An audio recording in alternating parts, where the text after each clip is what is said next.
A síndrome de Dandy Walker é uma condição rara que afeta cerca de 6 crianças em cada 100 mil nascimentos. E hoje damos-lhe a conhecer a história de um casal que perdeu os 2 filhos vítimas desta doença. O raio que caiu 2 vezes é a reportagem especial desta semana. A condição é rara, o nome difícil de pronunciar. A síndrome de Dandy Walker foi apresentada a Marília e Rafael com o nascimento do primeiro filho. Conviveram de perto com a doença, conheceram-lhe os contornos, tornaram-se íntimos. A síndrome instalou-se na vida desta família e, contra todas as probabilidades, atingiu também o segundo filho. David morreu aos 7 anos de idade. Nicholas tinha 9 meses. Porque, afinal de contas, há raios que caem 2 vezes no mesmo lugar.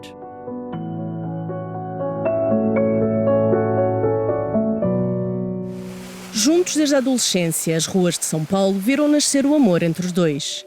Marília tinha 14, Rafael, 1 ano a mais. Demasiado jovens para grandes planos de futuro, tudo mudou quando, aos 16 anos, Marília descobriu que estava grávida. Uma gravidez inesperada que se complicou aos 5 meses de gestação. Quando eu completei a 20ª semana, já começaram os diagnósticos. Só que eram diagnósticos incertos, né? Eles diziam que a criança não tinha cérebro. Aos 6 meses e meio, mais ou menos, o médico me sugeriu fazer um aborto.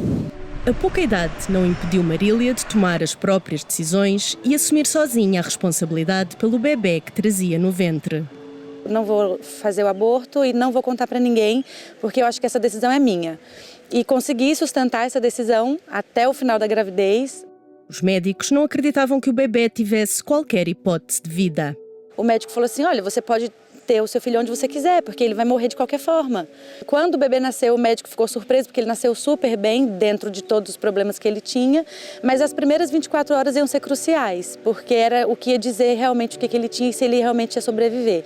Porque eles diziam que na sala de parto ele já não teria chance de sair vivo. Saiu vivo da sala de partos e sobreviveu também às primeiras 24 horas. Mas as complicações não tardaram em surgir. Ele começou a ter crise convulsiva, já mesmo no hospital. Ele já começou a mostrar dificuldade para respirar. Algumas coisas foram acontecendo. E aí seguimos para fazer as análises, para saber o que era que ele tinha, porque ninguém sabia. Até então, o diagnóstico dele era ausência de cérebro. Ele quase morreu por várias vezes e o primeiro ano dele foi muito difícil, porque ninguém da família sabia, eu não tinha contado para ninguém. Com medo de ser rejeitada por ter uma criança diferente, Marília não contou nada, nem mesmo a Rafael. Eu não sabia o que se passava. Eu sabia que, entre aspas, ele não era normal, assim, 100% saudável, mas o real motivo dele estar naquela condição, eu não sabia. Cada criança tem o seu tempo, um se desenvolve mais que o outro, então eu tentei de alguma forma enganar, foi enganar mesmo, tanto ele quanto a minha família. A minha mãe falava assim, esse menino não é normal, esse menino tem alguma coisa, e eu falava, não é nada, é o jeito dele. Eu fui contar para o Rafael, ele já tinha 3 anos. Na vida de Marília só havia espaço para o filho.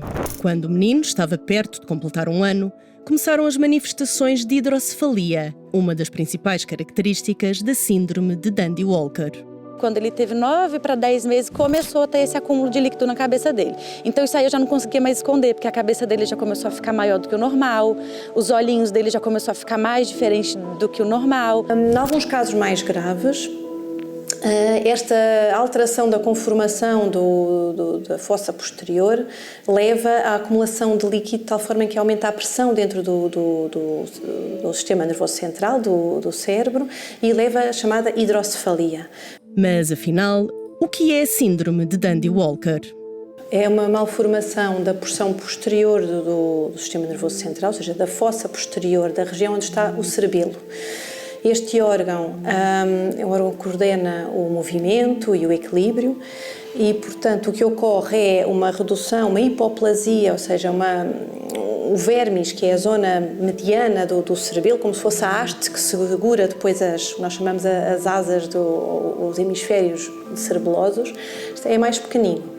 E esse espaço é ocupado por um quisto de líquido, ou seja, uma bolsa de líquido que ocupa a chamada fossa posterior. Uma doença rara e que pode apresentar várias manifestações.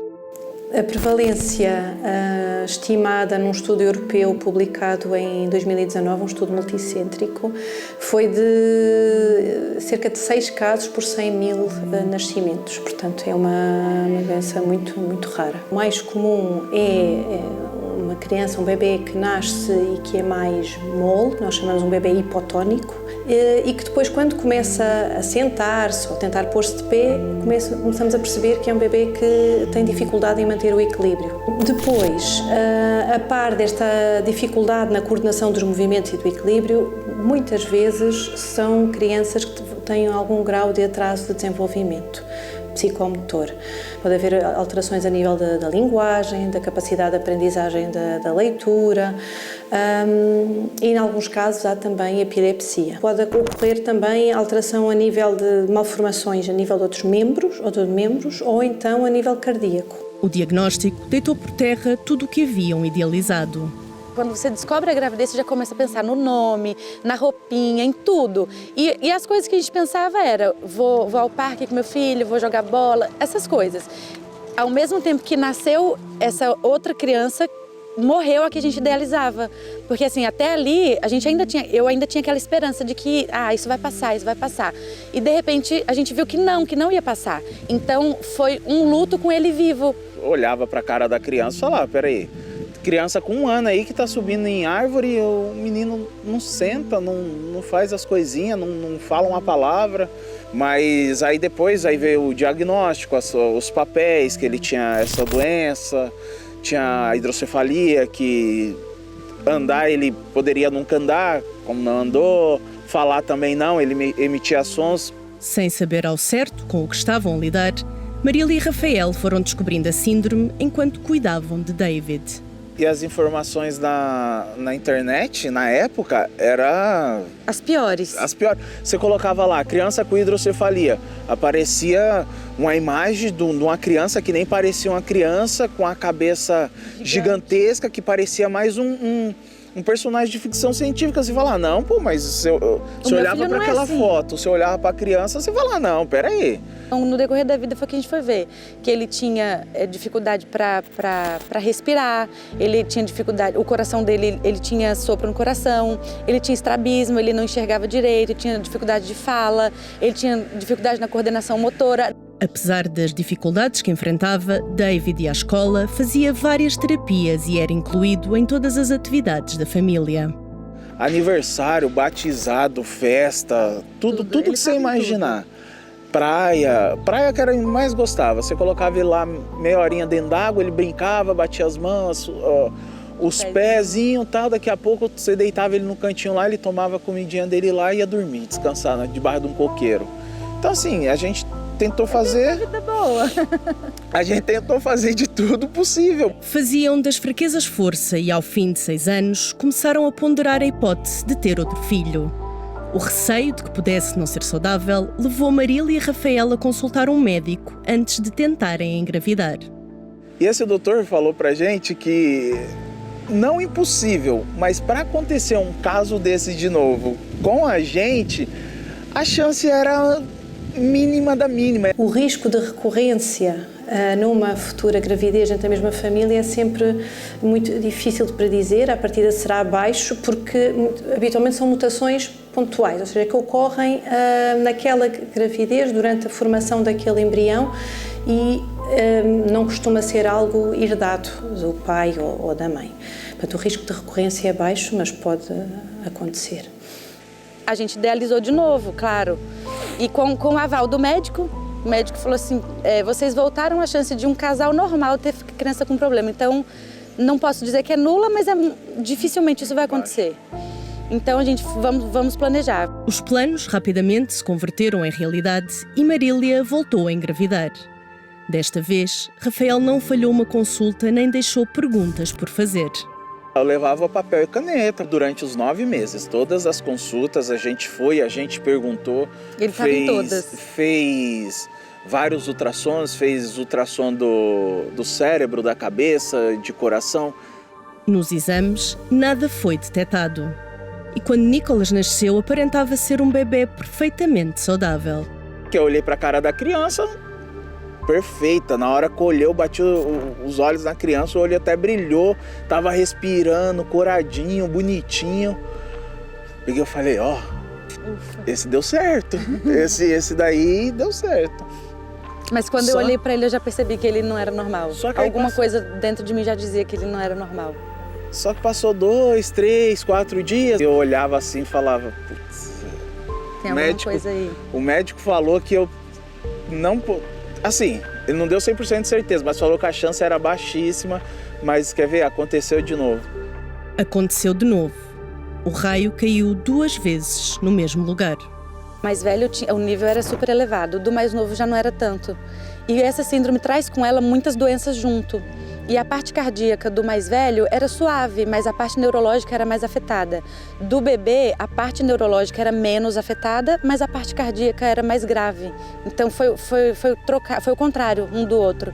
Então não tinha como detectar porque não tinha nada significativo na cabecinha dele, como tinha na do mais velho. Há outros casos mais ligeiros, que são chamados só de variante Andy Walker, que são mais, lá está, o cerebelo não está assim tão mal formado, não se desenvolve o tal quisto líquido, não há hidrocefalia, e esses casos às vezes podem passar despercebidos numa ecografia. Nicholas tinha 5 meses quando o irmão ficou gravemente doente. O aparelho que David tinha na cabeça para drenar o excesso de líquido no cérebro deixou de funcionar. O líquido começou a acumular na cabeça. E a gente teve que fazer várias trocas, porque o corpo dele não se adaptava mais a nenhum aparelho. Ele fez 4 trocas desse aparelho, só que cada troca era uma cirurgia muito grande, onde ele ficava cada vez mais debilitado. Marília passou 4 meses em deslocações constantes ao hospital onde estava o filho mais velho, a vários quilómetros de distância do local onde moravam. Enquanto isso, Nicholas fazia os primeiros exames relacionados com a síndrome. E aí, quando ele fez 8 meses, eu estava no hospital com o David, ele foi fazer a primeira tomografia. E meu marido que levou, ele fez a tomografia. Quando o resultado chegou, meu marido me mandou por foto e eu mostrei para o médico onde eu estava na outra cidade. Eu falei, doutor, dá uma olhada nesse exame. Aí ele leu o exame e falou assim, esse exame é dele? Aí eu já entendi tudo, porque era igual. Aí eu falei assim, não, é do irmão. Então ele falou assim, mãe, então você está preparada, né? Mas nada poderia preparar Marília para perder os 2 filhos, um a seguir ao outro. Na última cirurgia que fez à cabeça, David foi vítima de uma septicémia que lhe tirou a vida. Tinha 7 anos de idade. Houve uma infecção generalizada que pegou a meninge, que é o líquido, esse próprio líquido que é retirado, e ela já afetou todo o cérebro dele e ele teve morte cerebral. O David faleceu em maio e o Nicholas faleceu em junho. Nicholas morreu aos 9 meses devido a problemas cardíacos. Quando o mais velho faleceu, no mês de maio, que eu fui para casa para cuidar do bebê, aí ele faleceu também. Só que uma semana depois chegou o exame para ele fazer do coração, só que ele morreu justamente do coração. Então foi assim, do bebê quase a gente não conseguiu ver nada. A gente só sabia que ele tinha a mesma síndrome, que não era tão grave quanto a do irmão, mas que a parte cardíaca dele era mais grave. Então foi um furacão em 6 meses da nossa vida. Um furacão que trouxe consigo aquela que é uma dor sem nome. Piloto automático, você vai porque você tem que ir, você levanta e toma um café porque você tem que tomar um café. Você vai trabalhar porque você tem aquela obrigação, você volta para casa porque você tem que estar em casa. A minha tia, quando pegou o atestado para ir no velório do primeiro, o patrão dela deu lá uma carta para ela ir. Quando ela pediu para ir no segundo, o patrão falou assim, você está de brincadeira com a minha cara? Agora vai morrer um por mês? Encontrava um colega no meio da rua, e aí, Rafael, e a Marília, como que tá? Oh, e as crianças? Aí você, sabe, com aquele era sempre um gole choque. seco.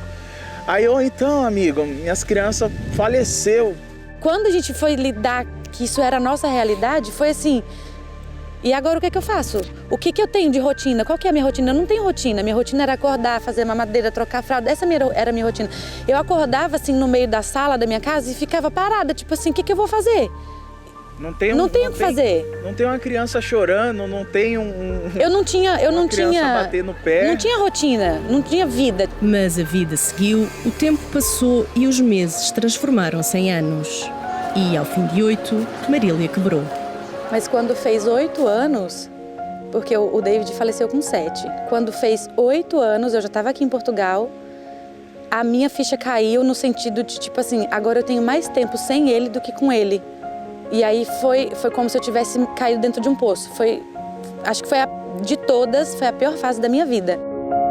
Parece que o mundo desabou nas minhas costas. Ele olhava pra mim e falava assim, amor, sai daí, você não pode ficar desse jeito. Levanta. E eu só falava pra ele, faz um chá pra mim que eu não consigo nem olhar na janela e ver o sol. Era uma coisa que... Desculpa. Foi mesmo o momento mais difícil da minha vida. Foi agora escolher o que eu ia fazer da minha vida. Com a ajuda do marido, Marília acabou por conseguir ver para lá da dor e do caos provocado pela perda dos filhos. Foi então que percebeu que queria voltar a ser mãe. Tinha um dia que eu só queria chorar e ele sentava do meu lado e ele falava assim, eu não quero te ver assim, o que eu faço? E eu falei pra ele, você não tem que fazer nada, você só tem que ficar aqui. Só fica aqui, não precisa fazer nada. E ele fez isso, ele ficou do meu lado, era só o que eu precisava. E aí eu percebi que a gente poderia ser pais outra vez. Já tinham decidido que não voltariam a tentar, mas depois de muita conversa, discussão e lágrimas, foram a uma consulta para perceber se têm algum tipo de incompatibilidade genética. Pode ser problema no X, no Y, pode ser muita coisa, a gente não sabe. Nós fizemos ali uma árvore genealógica, onde nós puxamos ali a história da família, o que a gente podia e sabia. Porque assim, pra mim, tentar arriscar ter um filho e arriscar a criança vir do jeito que veio o David e o Nicholas, eu acho que é injusto com a própria criança. Em Portugal, há 2 anos, o casal já se sente em casa em terras lusas. Apesar do período negro ensombrado pela depressão que enfrentou, Marília descobriu na solidão uma aliada e uma forma de se reencontrar. Tinha que estar mesmo sozinha para passar por isso, porque eu acho que as pessoas, claro que ajudam muito, mas influencia também. E aqui, estando sozinha, eu pude ouvir o meu coração, ouvir a minha mente, o que eu realmente queria, o que nós realmente queríamos. Então, estar aqui foi um divisor de águas também na nossa vida. Eu não imaginava, mas foi o que aconteceu. Isso foi bom. Mas aqui tá sendo bom pra gente. Tá. A gente conhece gente nova, conhece lugares. A gente já é praticamente daqui. A gente já se sente em casa. Tem 2 anos aqui já. A gente adora morar aqui. É uma beleza. Não precisamos mais ir embora ainda não. Por enquanto vamos ficar mais 2 Zucas aqui.